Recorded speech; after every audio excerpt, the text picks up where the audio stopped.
the Spot Track Podcast, talking sports contracts, the salary cap, and business of sports. Welcome to another edition of the Spot Track Podcast. My name is Mike Ginnitti. It is Tuesday, January 2nd. We're a little bit off kilter in terms of our podcast scheduling, as you might imagine. Hope you had a great holiday. Hope you saw plenty of football. I certainly did. And amidst all that, I've been writing about football. So I'm a little footballed out. So today's agenda is going to be a little bit of that at the top, just to clean up some house. And then Dan Soeman's going to join me, and we're going to talk baseball. Best available, potential trades, potential extensions. There's plenty of business still yet to be done in Major League Baseball. Just 6 weeks away from the start of spring training and pitchers and catchers reporting. So it's not like we're in the middle of nowhere with Major League Baseball. It's right around the corner, and certainly we've had some major contracts and plenty more to come. Football. We head to week 18 with plenty of questions and some things kind of set in cement. One of those being the Bears owning the number one pick. As of today, and we just made the update on SpotTrack.com, Bears, Commanders, Patriots, Cardinals, Giants. That feels important, right? Obviously, what the Bears do is going to just be a roller coaster for the rest of the first round. And I don't even know where I'd want this to be, and I'm going to get to that in a second. But Commanders, quarterback. Patriots, quarterback. Arizona, not quarterback. Giants, probably quarterback. It makes sense, I think, to handcuff the Daniel Jones situation if you were this high in the draft right now. So I would expect 3 out of those 5 teams, and it could be the Bears, to be all in on a top 3 quarterback. It feels like there's going to be movement. Certainly the Bears can trade back. Arizona at 4 actually feels right for Marvin Harrison or a left tackle, but they could move back and allow a team like Atlanta, the Raiders, Minnesota to sneak way up. All possible. All very possible. And oh, by the way, that other Bears pick, currently 10th. So 2 top 10 picks for Chicago as of today. And plenty of question marks with that number 1 pick.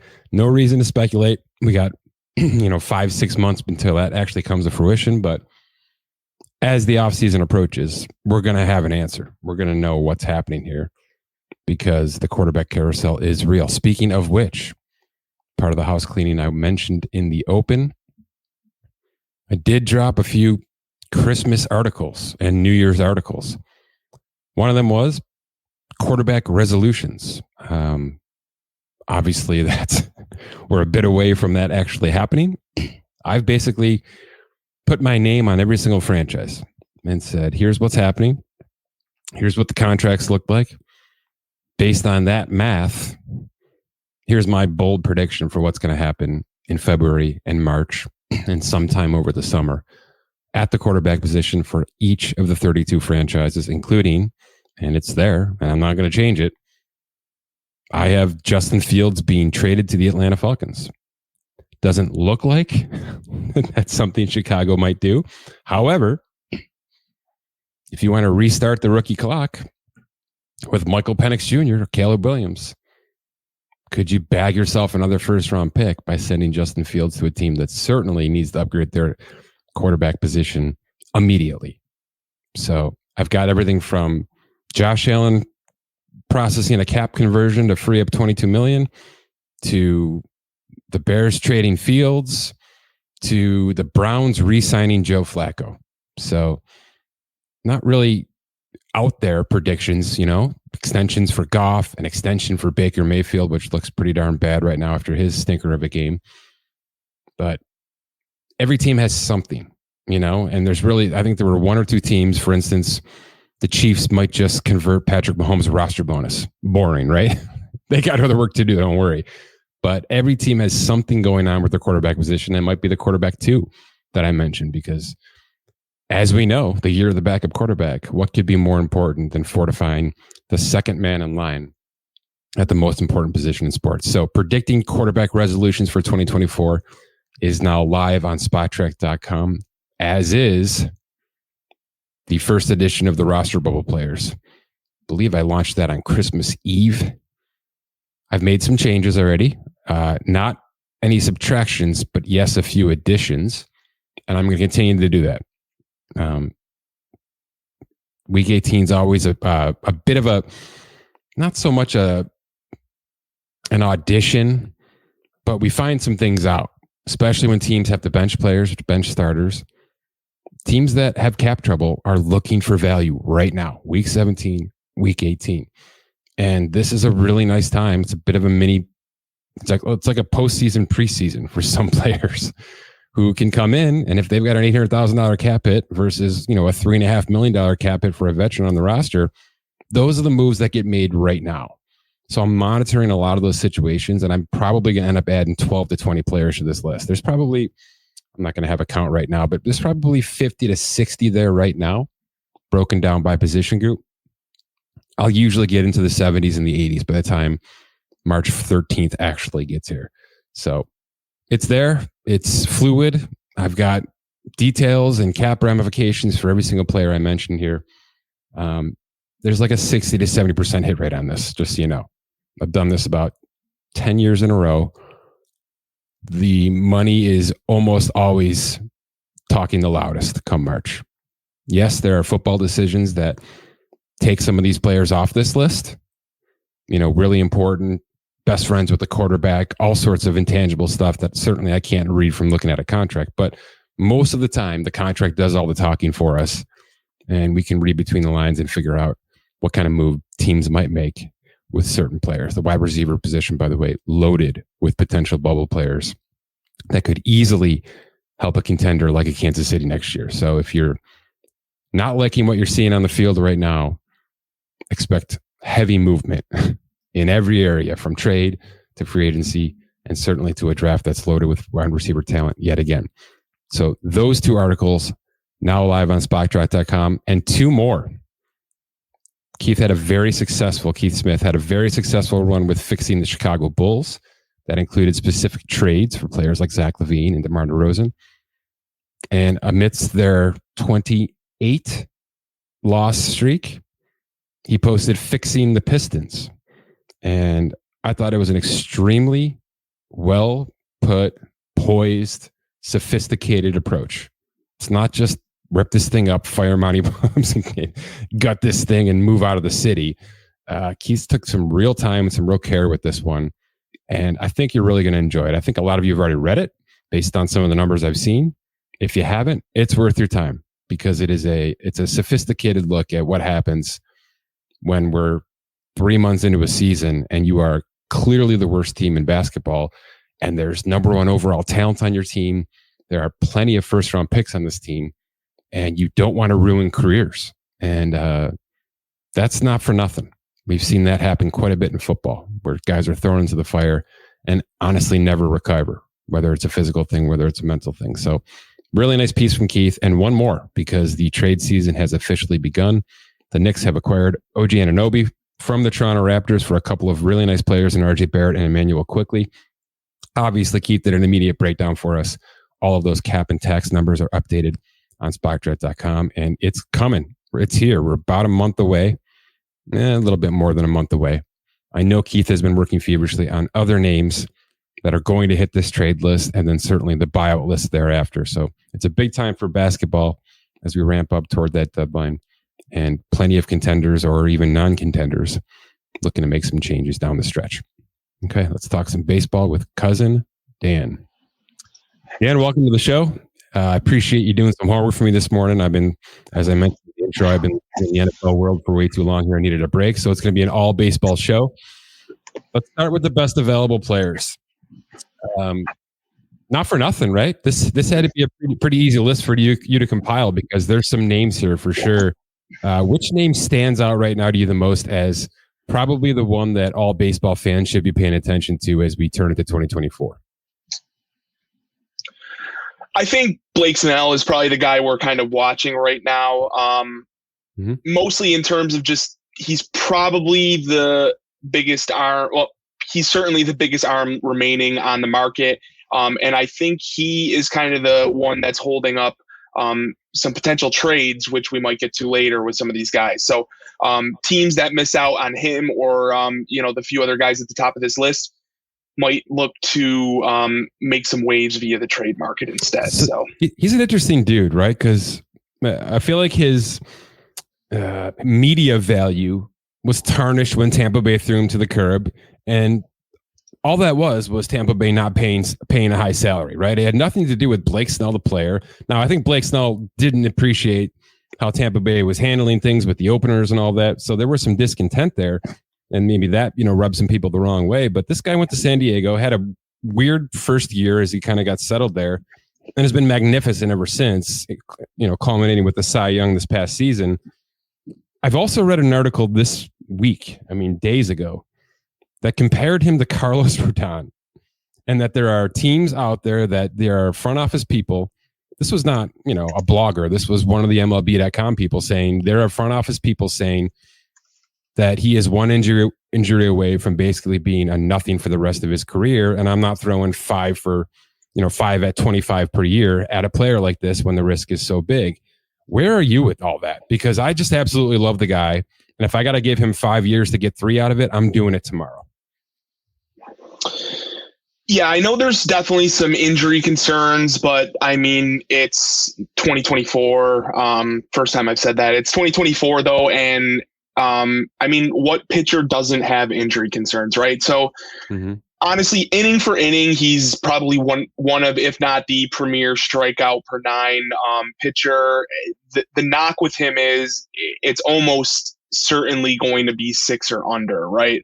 6 innings or less. So he just doesn't go deep into games. He's not efficient. I shouldn't even say he's not necessarily efficient. Just when you rack up double-digit strikeouts or close to it every game, you're going to have an inflated pitch count. So he's just not a guy who's going to work deep into the game, which I think means he needs to just find the right landing spot in terms of somebody who has a deep bullpen. Maybe that I shouldn't say like the Orioles, but somebody like the Dodgers obviously would have fit. I think they already spent their money, but regardless, he needs to find a nice landing spot where if he does fetch this monster contract, we think that, he's still going to get paid, right? So if he does get paid, he's going to come with some expectations in a new destination. Fans aren't always willing to accept a guy making that kind of money, only going five plus innings, if you will. Does him being left-handed make him more valuable or less valuable, or is it a non-factor right now? It's definitely more valuable. I don't necessarily. Him and Jordan Montgomery are both left-handed guys. I don't know if they're just both waiting to. Not that Montgomery is likely to make more than Snell, but he probably going to be close, don't you think? Montgomery was in that Cy Young conversation there down the stretch, and he fizzled out a little bit. But I've got Snell at about 24 right now, Dan. Yeah, I could see them coming in close. I think the total number might be some might view Jordan Montgomery as a little safer, so he might get some additional term or something along those lines. So regardless, I don't really know if the left-handed note factors in here that much, but it's definitely more valuable to him. I do think that's likely a comp that they go into negotiations with. He's not just being lumped in with X, Y, and Z pitcher. I think they're specifically carving out lefties to some degree. Yeah, that makes sense. Blue Jays are in this conversation for me for sure. And devastatingly, I think the Braves are probably still in this conversation too. And they kind of fit the stacked relief pitching bill that you just mentioned that could really protect his 5 to 5.5 inning stretches that he goes through, especially during the middle of the year. So that would be a monster get for Atlanta, who just can't stop making moves this offseason. And I don't think are done, unfortunately. How about a position player? Give me a hitter that you're looking at that probably may top $200 million overall, big time term, multiple teams looking at him still right now. Well, Cody Bellinger is kind of the obvious one. It's just a matter of really where he settles in. I would put Cody Bellinger, Matt Chapman, Teoscar Hernandez sort of in their own tier. Hernandez is really going to be the premier power bat available. I don't think he's super dynamic. I don't love committing large chunks of money to players with his profile. But there's really no way to get around it. There's, all of the similar power options on the market to me have very similar profiles. So I just think he's the one who probably comes in with the most here. So Matt Chapman, though, is maybe the guy that surprises us a little bit. And that's mostly due to the third base market. We've talked about this in the past, but it's pretty bare bones, not only this year, but in the coming years as well. There's really not a lot in the pipeline. So if you don't have a guy, if an organization doesn't have, a player they think can step in there in the next couple of years, he is certainly a player who, he came out roaring hot, cooled off, probably had an overall disappointing season last year, but still offers premium defense, good base running, etc. So I think there is plenty of room for him to get a little bit of a surprising contract, if you will, still. What are we hearing on Clayton Kershaw? It's been a little bit silent. I guess it's expected. He's still recovering from some injury stuff. Do we think he gets signed before camp, Dan, or do you think this could bleed into the season a little bit and then maybe he's like a June, July guy because the first 3 months of the year are going to be a wash for him anyway?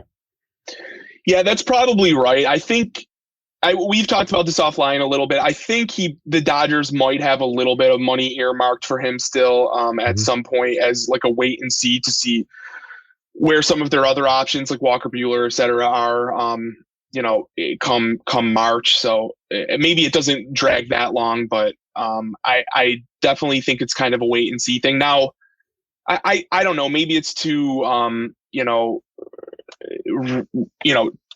too pie in the sky, if you will, but it just doesn't seem like he's eager to play anywhere else, if you will, especially at like a minimized contract. I don't think he's going to take some bargain contract to go pitch in for another organization. Like maybe if the money's there, but then even then I would be pretty surprised if it is. I would too. I mean, Texas could use a pitcher because of the injuries they have right now, but I'd be surprised even if that's plan B, I'd be surprised if the landing spot is there. I think it's Dodgers or bust. And I think you have to pay him well because when he was healthy, he was still, a multiple WAR player standing on that mound, eating up some innings for you. So even if it's a half season and you're getting 13 starts out of the guy, I do think there's value in that, especially for a super team that appears, no end in sight with the Dodgers this year. Anybody else that we should be thinking about? I've heard JD Martinez rumors quite a bit of late. Certainly the Hader stuff is going to pick up here soon, and we'd expect there to be some sort of blockbuster contract for him. I guess he's probably just sorting out which teams are finalists at this point, right? Is it incorrect to think there's a half dozen teams in on Josh Hader here? Well, if the report that he's looking to top or come close to the Edwin Diaz deal, I don't think there's going to be a lot of teams in on that, but maybe they're just, leveraging a couple spots that are in on that against each other. But let me ask you about that a little bit. I think we've hit this a couple times, but it's always worth bringing back up, especially this time of year. Where are we with closers, Dan? Financially speaking, where do you sit with this? You do a lot of DFS stuff, you do a lot of fantasy world stuff, and you just do a lot of lineup work for us. So you understand just how fluid this position has become, and that's really not new, but it feels like it's increased more and more with the ability to bring guys up and down, and really with how successful international players have been immediately, impactfully, and younger guys kind of taking over the reins here. Is it going to be a dying art to see $20 million closers or even $15 million closers someday soon? Or do you think that there will still be players that fit that role so specifically that it's the only thing they can do, and they are 5% better than everybody else in the league, so they should be paid that way? You know what I mean? Like, is the league kind of coming into one big pool, kind of like the running back conversation, but not really? Or do you think that there are still players that are just bona fide closers and should make $20 million a year? Yeah, it might be a bit narrative based, but I do think there is a factor to just being built differently, to coming in when the game is on the line, knowing you just need 3 outs. There's no room beyond you.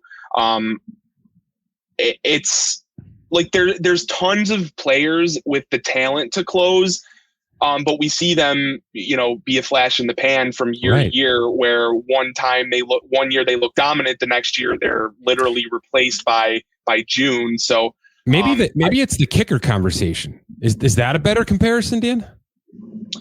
That's probably fair, right? I mean, and that's why we see guys like Fernando Rodney get recycled around the league, when really, like, he's not the sexiest name, but he is a guy that can give you reliable. Well, in his time, he was a guy that could give you reliable innings back there. Even Chapman to some degree. I mean, Chapman had a big bounce back here, right? Yeah, exactly. That's probably a good example, as in, 16 months ago, we were all asking, is this guy toast?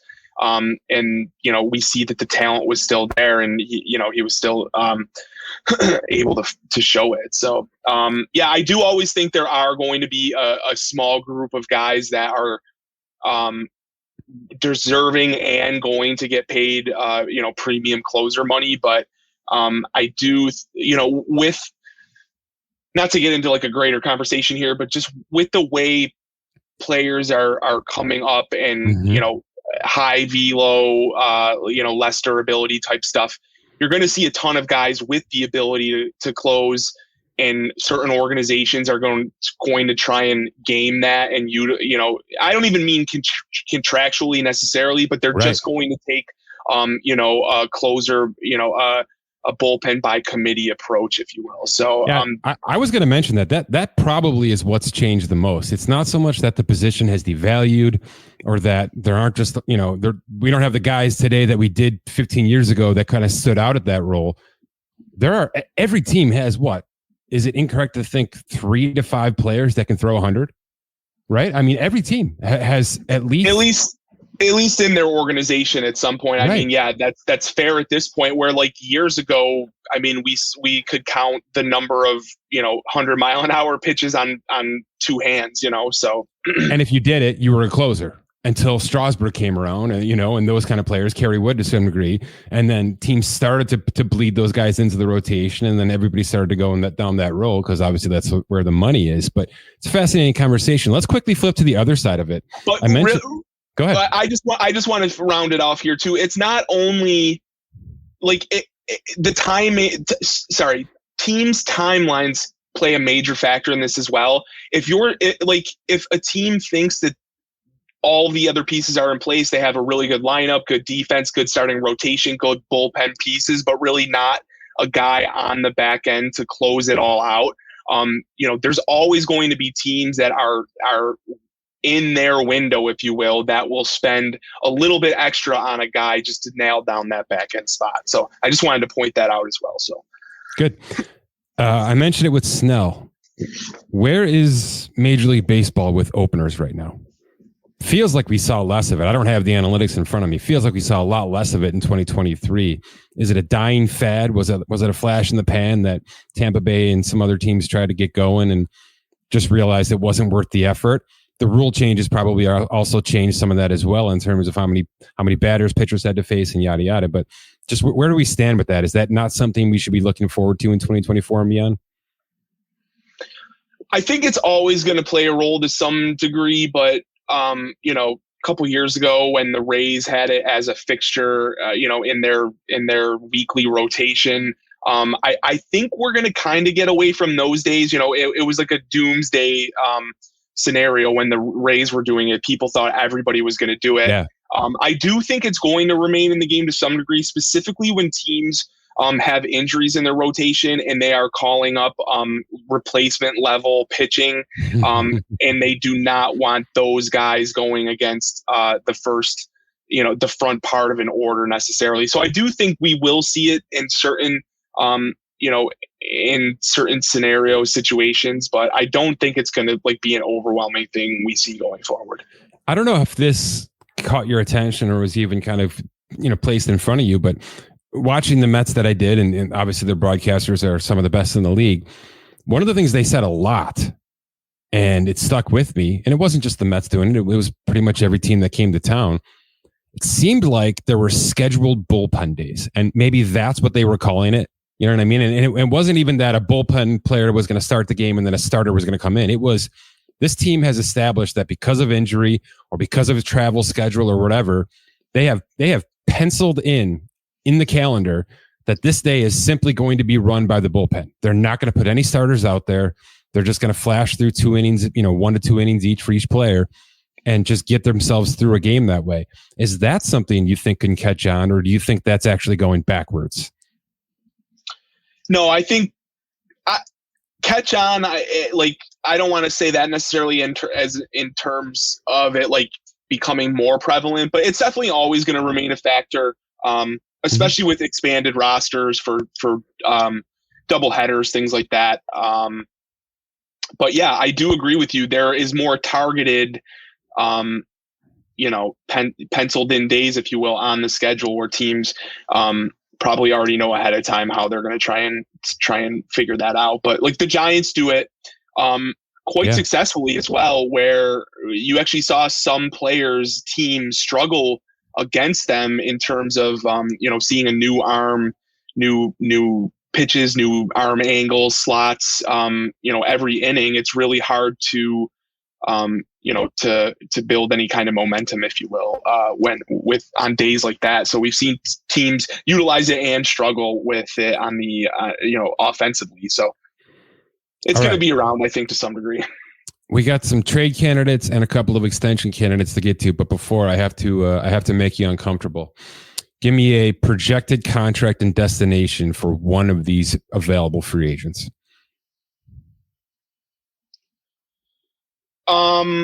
Oof.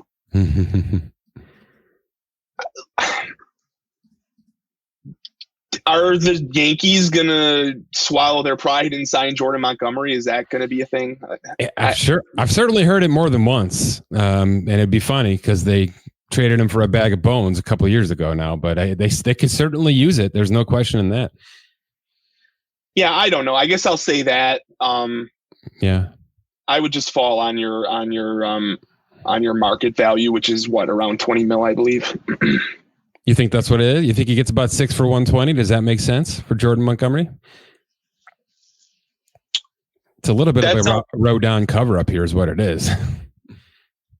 That sounds right to me, but I'm of course not looking at anything. So, and last one, because I think this name is fascinating. We talked about him a bunch.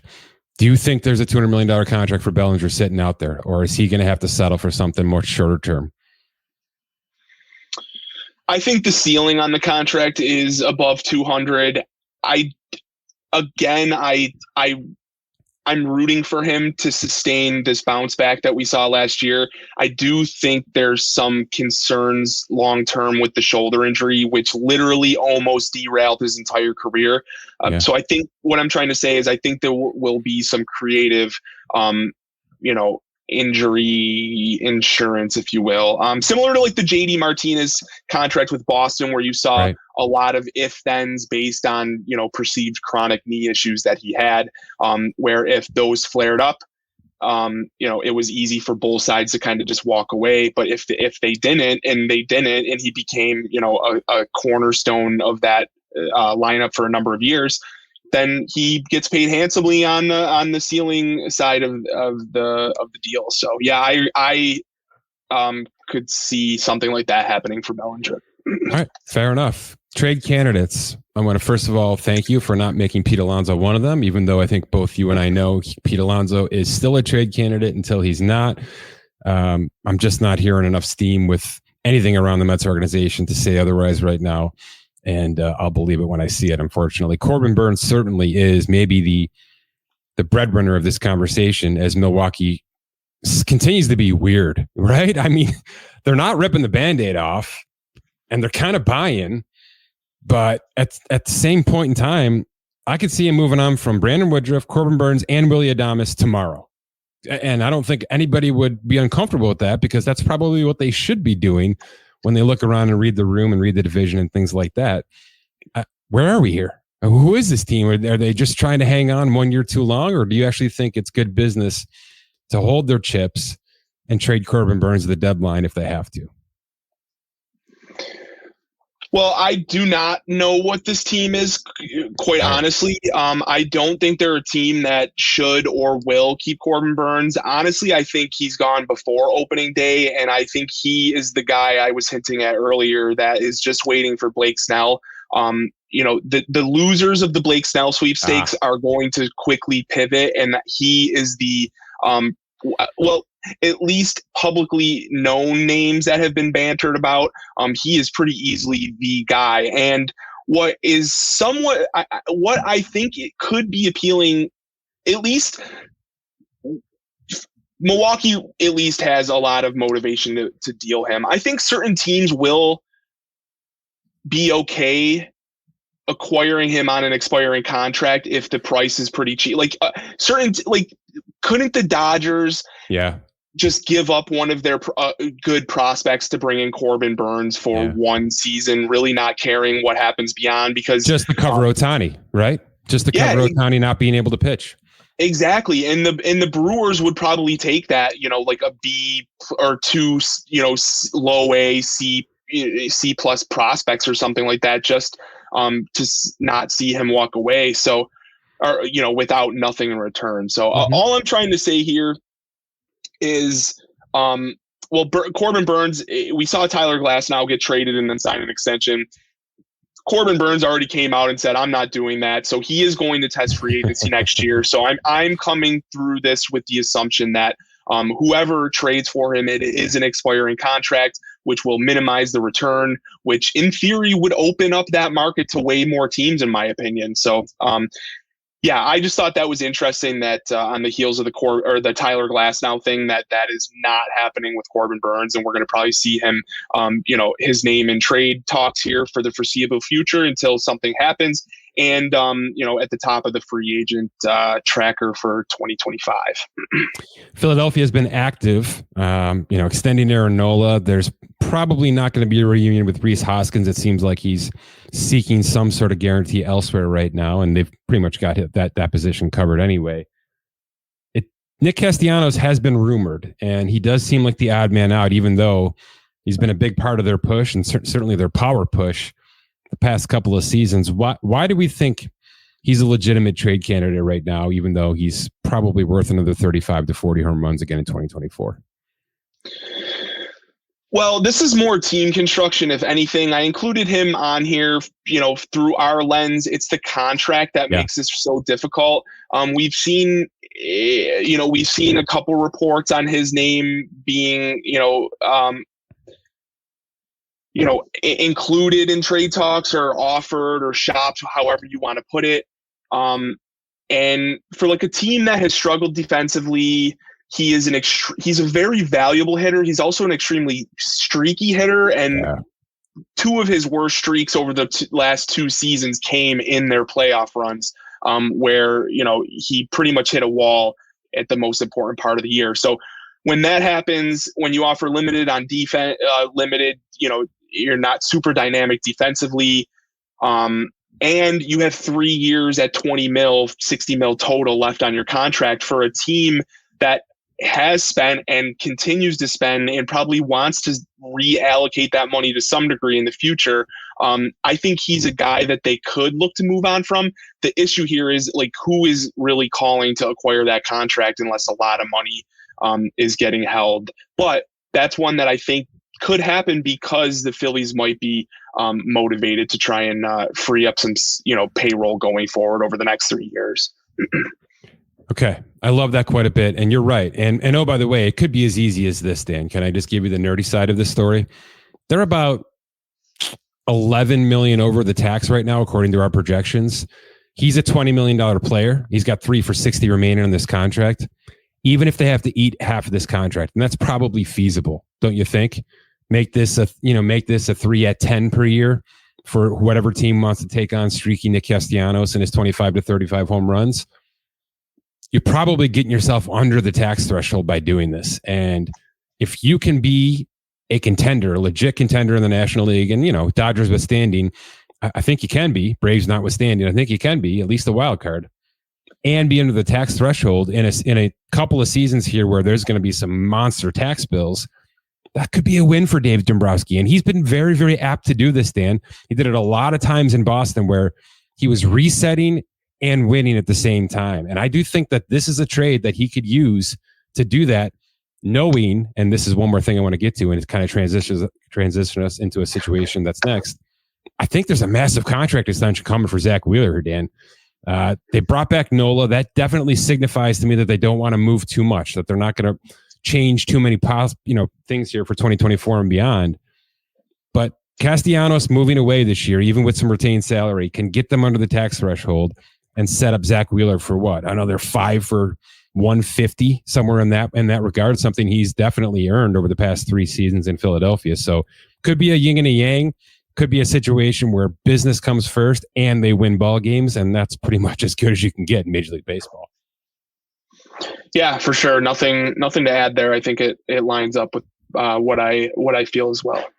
Feels like, and you've kind of done this nicely, so I'll try to do it one myself. Feels like maybe the team missing out on Teoscar Hernandez could be in on Nick Castellanos. There's a lot of similarities to those kind of players, even though Teoscar might be a little bit more complete and well-rounded. It feels like that could be a 1-2 situation for a team looking to get some power in their lineup. Extension candidates. You've got some young kids here, man. I love it. I'd love to see as many of these as humanly possible. Why wouldn't Kansas City extend Bobby Witt Jr.? I don't really have an answer to that because I think from their end they would have every reason to try and lock it in now. Now, I don't necessarily know if his side is open to it, but the 2 guys I put on this list are basically on this list because of a little bit of recency bias with these smaller market teams trying to extend these perceived potential superstars before they get to their inflated arbitration seasons, if you will. So that's kind of the long and short of it. I think Bobby Witt is an emerging superstar, if not already one. And a small market team like the Royals, who are really trying to kind of figure out their identity here as like they transition to a new front office, new draft strategy, etc. I think he's like the guy they would obviously want to build around now. If who knows if his side would be open to that, knowing that a monster payday is likely only 4 seasons away, if you will. But I think he's definitely a prime candidate. They've been crazy active, really active. Seth Lugo, Michael Wacha joined the starting rotation, pretty much instantly become middle of the rotation players, if not more.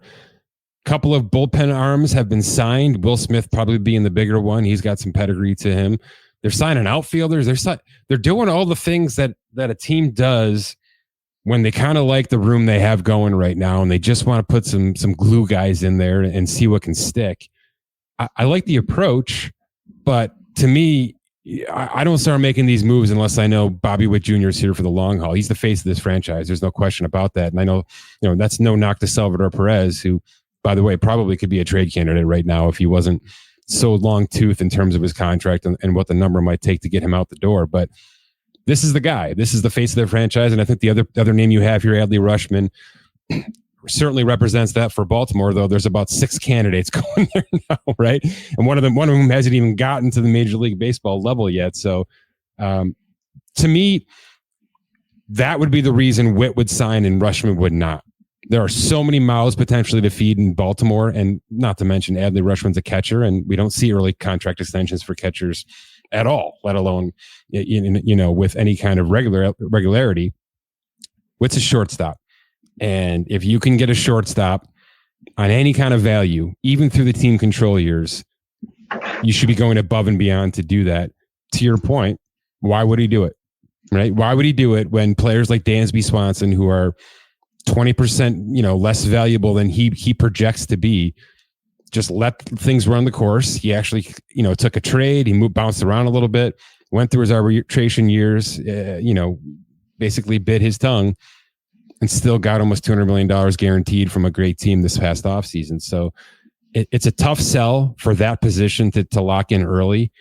However, he could also be offered the heftiest pre-arb contract extension in the history of Major League Baseball. And I don't think anybody would gawk at it, because I think you and I both agree he's a 5-tool guy for at least the next 10 years.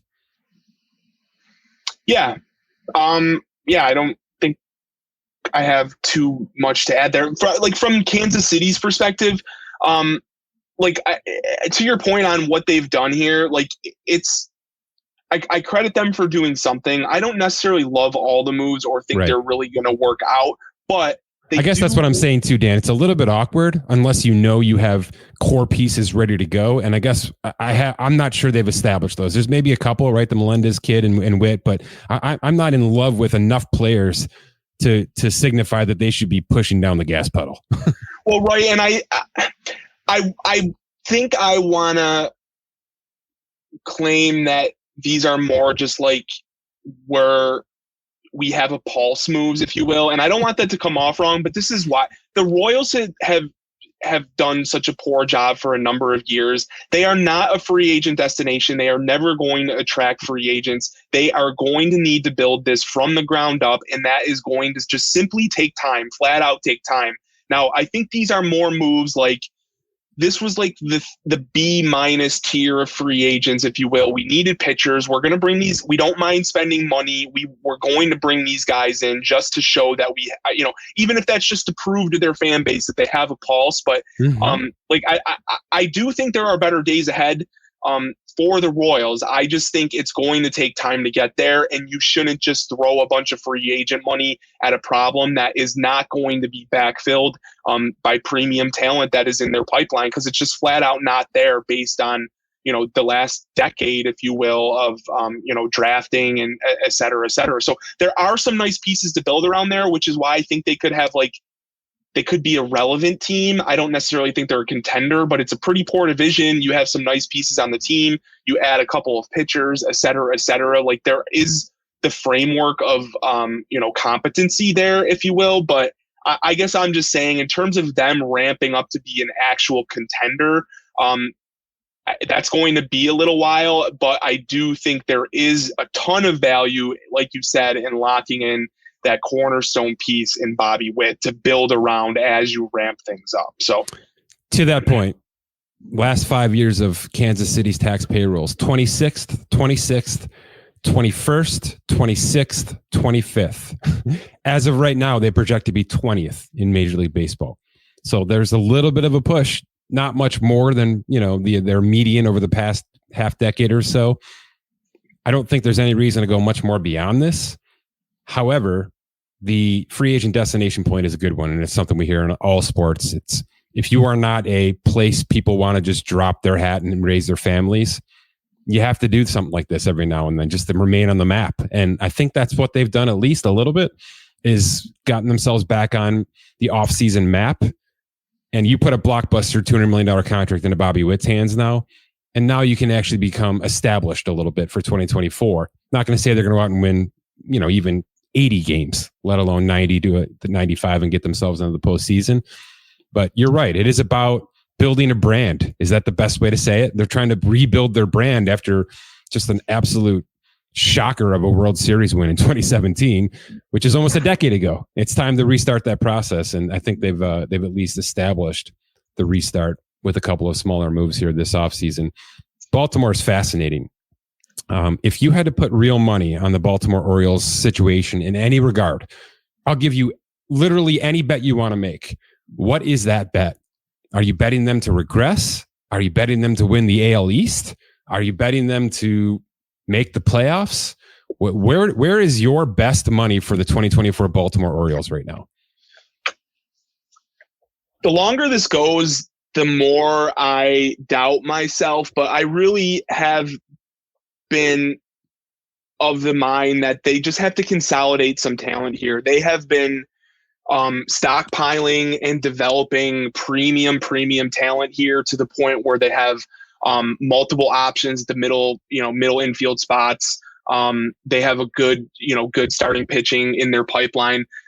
But at some point they don't have room for all of these guys, right? So I think for a team it's pretty obvious they're not going to make a splash in free agency. Which sucks. And their owner is already basically hinting at enjoy these guys while they last sort of thing. So that's I hesitated to even put Rutschman on this, but I do think that he's just like another cornerstone piece you might try and lock in. Like defensively, he's good. He works really well with the young pitchers. He's really good offensively, etc. I don't really need to lay out all of his premium or his positive qualities, but I don't know. I don't really know if it all makes sense, but for a team that is probably going to need to build, through like a grassroots movement, if you will, and not be a free agency or anything like that. I hate it. I hate it for the small market teams. I hate it for the fans in Baltimore. They finally catch a break, turn a corner. All of their hard work developing that you mentioned here finally starts to pay off. And now in maybe the most important offseason they've had in, 2 decades since the Ripken years, their owners are going through a sale process possibly, right? I mean, they're probably non-existent inside this building right now, actually making decisions, nor should anybody even try to make decisions, right? Why would any general manager approach any player or agent right now and say, hey, what do you think? It's just a terrible time to do stuff like that. Now, I got their stadium stuff figured out, which was step one, but television contract, ownership, sale, it's a mess. It's a mess. And I think it's impeding not only new players from coming, but their current core from feeling like they should be stabilizing themselves. And I do think what you've mentioned is what the GM and the front office should be doing, is cleaning up some of the mess by just simplifying this roster, and if that means Cedric Mullins has to become a trade candidate, and I think that's probably a good one, so be it. There's a pipeline of outfielders ready to come up. If is it Santander? I forget who else you've had on this list before. There are some names that I think would be very attractive to some other teams in this league immediately, even if you have to wait to the final hour to make the move. So I'm with you. I think this team should be less about internalizing and more about subtracting some players and simplifying their roster for the next couple of seasons. Yeah. So if I can give Orioles fans hope for, positivity in the future, like Mike Elias is one of the best front office executives in the game. So I have immense trust in him that he knows how he wants to navigate this in the coming years, and how he exactly plans to consolidate talent and keep this thing going. Now, one thing to piggyback on that point is previously the Orioles never spent internationally. It was just something they flat out did not do. Ownership did not want to approve the money. Now, as soon as Mike Elias got in there, he convinced them to spend, and they have done an excellent job in the international market. And you're going to start to see some of those guys. I mean, that has taken numerous years, as we've spoken about, but you're going to start to see those guys come in. So my rose-colored glasses hope for Orioles fans is that he was able to convince him to spend internationally. If the fruits of that, bear out, potentially Mike Elias can convince that ownership group, whether it's the same ownership group, new ownership, to spend on these premium guys, whether that is Adley Rutschman, whether that is Jackson Holliday or any of these other guys that I'm not even going to just like go down the list of the huge list of guys that could be extended early in that organization if you wanted to. So that's kind of my hope for them, is that like Mike Elias just keeps proving that his plan is working and that the ownership buys in and is willing to spend money. I want to believe that the financial hesitancy right now is related to some of the TV stuff that we're seeing, around the league as a whole. So maybe once that's all figured out, there's a little bit more realization that like, holy crap, look what we have built here so far. All we need to do is put some money behind it. But again, comparing the international spending in the international market to spending in free agency is like David and Goliath. So it's not totally a great comparison, but I'm just trying to grasp at straws here for a guy who roots for Cleveland, who goes through the same thing every time it looks like you're building something sustainable. Ownership is always there to kind of pull the rug on you. So without looking, if I asked you to guess the top 5 teams in free agent spending this offseason, we'll finish on this. I'll get you out here on this. Obviously, the Dodgers stand at number 1. All right. This is just free agency, by the way. This has nothing to do with extensions and arbitration avoids and things like that. We'll get to that much more down the line when some of those things become clear. Just free agent money. Could you give me all 5 teams? I'm not sure you could. You can. I would guess you'll get 3 out of 5. So we'll give you the Dodgers. Can you get the next 4, Dan? The Tigers, I think, are on that list. Okay, they're 7th right now. Ooh, okay. I maybe had perceived they spent a little bit more then. Probably not, actually. No. Okay, so it's the Phillies, okay, who brought back Aaron Nola, technically in free agency. It's Arizona, who have gone big on Erod and bringing back Gurriel Jr. Nice moves, by the way, underrated moves. It's the Giants, who have now made the big international signing for the outfielder and brought in a couple of smaller pieces to counteract that. And it's actually the Reds, who just in the last couple of days added 2 or 3 names and have 6 free agent signings this offseason. That's your top 5 right now, subject to change, of course, whenever Bellinger drops in and things like that. But I will say this, the trade stuff's really starting to pick up a lot of steam. That is how a lot of these contending teams have done their business, to stay away from those bloated free agent numbers that you just referenced with Kansas City and Baltimore and things like that. Would you say that it's a better way to do business right now because of so much retained salary and so many rich owners who just want to get, just want to change their roster and are willing to retain that money? Something that's not new, but it feels like it's becoming more and more prevalent across the league. Yeah, I think it's always going to have a place.